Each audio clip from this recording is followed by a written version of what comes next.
நம்ம அக்கா வந்திருக்காங்க, ரெண்டாவது அக்கா. உடம்பு சரியில்லை, டயர்டாக இருக்காங்க. வந்த உடனே படுத்துட்டாங்க. இப்போ தான் வந்தாங்க. நாங்கள் ஊர்லேருந்து வந்துக்கொள்ள பார்க்குறதுக்கு. இங்கே பாருங்க மாமா, அக்காவோட வீட்டுக்காரு மாமா நம்மளை பார்க்க வந்திருக்காங்க. அப்புறம் இங்கே பார்த்தீங்களா, இதெல்லாம் நான் ஒரு இதில் சேர்ந்துருக்கேன். அதில் ஏதோ ஒரு பொருளெல்லாம் கொடுத்தாங்க. இந்த அக்கா வாங்கி வச்சுருந்தாங்க.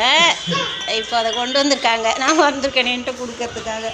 இதெல்லாம் தேவையில்லாதுங்க, என்னென்னமோ கொடுத்துருக்காங்க. வாங்கிட்டு வந்திருக்கோம். அக்காவை பாருங்கள், நல்லா என்ன மாதிரி இருக்காங்களா? அக்கா யார மாதிரி இருக்காங்கன்னு சொல்லுங்கள். அக்கா வெக்கப்படுறாங்க.